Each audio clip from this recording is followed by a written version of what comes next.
my name is Tierra. I am currently a foundation student here at UTA. I'm super excited to be getting my MSW in the Generalist Micro practice is one of my first courses here. I just graduated in 2019 from the University of Houston Clear Lake with my behavioral science degree with a concentration in social work and sociology. Prior to doing that, I actually I've had a long journey to get to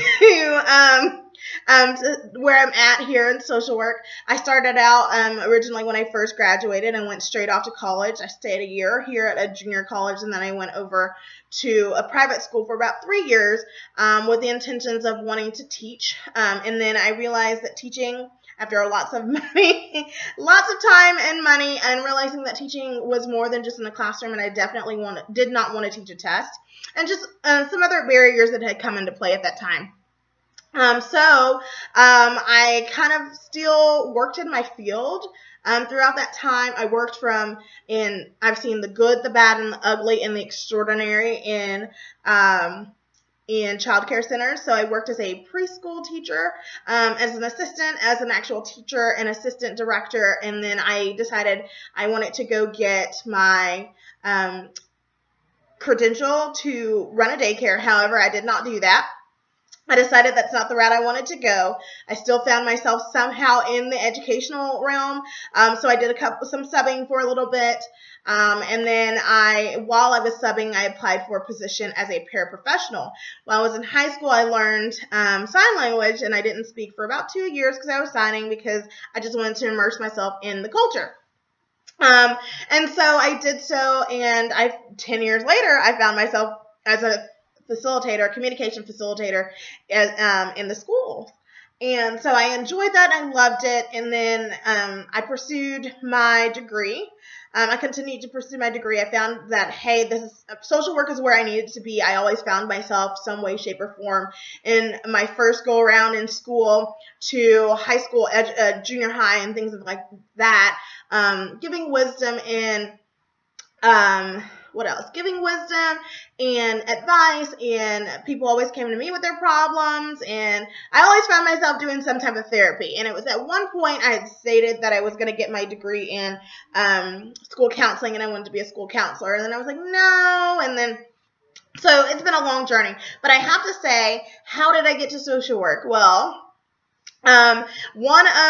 it wasn't until I actually applied for this program that I realized a friend of mine, when I was at the first go round at Mary Hardin Baylor for about 3 years, she took me to a career fair. And while I was at the career fair, it was for social work. She was a social work major, and I was like, man, nothing.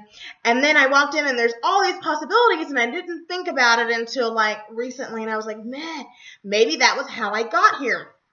But there was one particular kid that I had in my class, and his mom had cognitive delays. And I was like, well, we need to get mom help and get her to be able to sign and whatever, so she could be able to communicate with her kiddo. And he could be able, because he also had delays himself. So I said, if we get mom help, we can get kid help. But because I was a person who wasn't a degreed individual at the time, they didn't particularly care of what I had to say. So I was like, you know what? I'm tired of being underemployed, and overeducated and underemployed with no degree. So I decided, and I was like, one of my passions was to help people, and always. And so my mom says, that's a giant heart. And so I was like, yeah, that's me. So I went to Lee College. I got my associate's degree in 2017, and then graduated in 2019. And then I actually was pursuing the BSW program, but life happened, and some barriers came into play as far as with family and things of that nature. So I decided, let me just go ahead and get the behavioral science, and I can still pursue my MSW, and I'm glad that I did.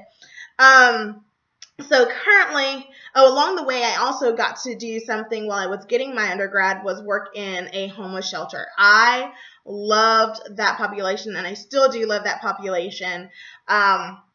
Unfortunately, I couldn't work full-time, part-time, and go to school full-time. I know that some people do it, but I just couldn't handle it.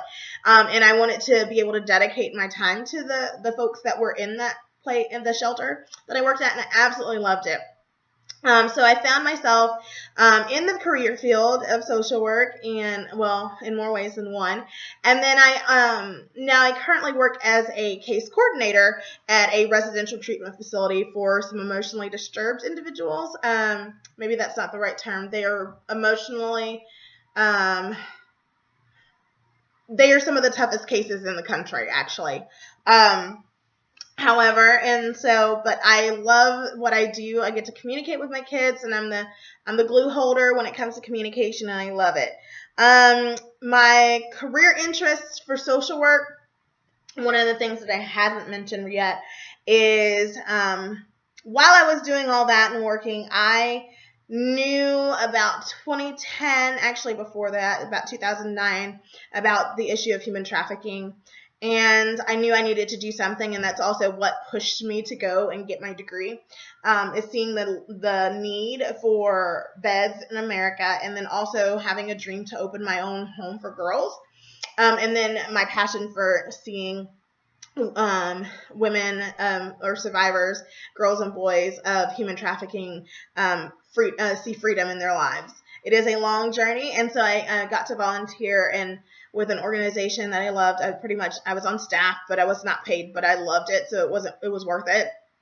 And so that helped me also pursue that. So that's one of the things that I would love to do as a social worker, along with doing therapy. And so walk that journey out with these amazing heroes that I call them. And they're bold and beautiful and lovely and kind, and have just had some hardships along the way. And then let's see, some of my current hobbies. I love to read. Right now, reading is on the back burner because I'll have a whole bunch of textbooks that I have to read. Singing is something that I love to do. I haven't really done it lately. One of my goals is to be in an opera. I would bust a note right now, but I'm not going to. But I would love to be in an opera one day. But I love to sing. I love baking. That's something that I used to do, but I hadn't done in a long time. So I think I may pick that back up as I study these late nights. I currently do have 2 pets. I have one that lives with my mom, and it's a dog, and her name is Shiloh. She's a black lab. She's quite older. And then I have, be sweet. Then I have my lovely little guinea pig. Her name is Dot. Oh, she's my study buddy. Say hello, Dot. And she is here with me, and I've had her since about February, and she's a sweetheart, and I've had a guinea pig in the past.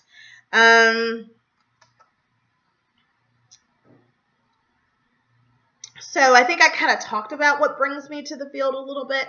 It's the fact that I think very macro, but I work very micro in some ways. And so what brings me to the field is just my joy to be able to advocate for people and to help people get the things that they need in life. And I just knew, like, it was like, oh, you can get paid to do something that you love to do. It's not even about the money. It's just being able to help people. And the core values of social work is what brings me to the field.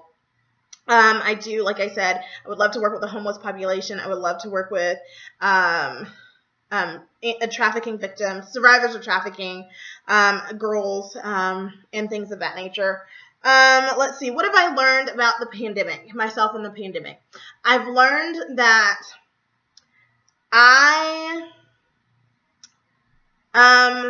am more of an introvert than I expected to be. And I realized that along the journey of going to school for as long as I have and things like that, I've actually sacrificed friendships. So I don't get to communicate. And so being intentional with friendships is something that I have learned about myself. I've learned to do more self-care. I've learned that routines are okay. Because I don't really like routines sometimes. I've learned several things. I've learned that it's okay to just be you and all that you can be, and realizing it. I think it's been a time and a season to really know who you are and whose you are, and realize that some of the extra things that we're always running to do, whether it's going out to eat all the time or buying or shopping and doing all those things, they don't really matter. It's who in relationships that you've built and you're cultivating along the way. and just knowing why you're doing some of those things, because I like to ask the why. And then lastly, what is my greatest fear? And so I know this is a little bit over, but my greatest fear is I love the Lord, and so I am a Christian, and so one of my greatest fear is to pass away, and he says, depart from me, I never knew you. So that's, for me, that's one of the greatest fears. My greatest hope is to be able to help at least one person in life, and also to hear, well done.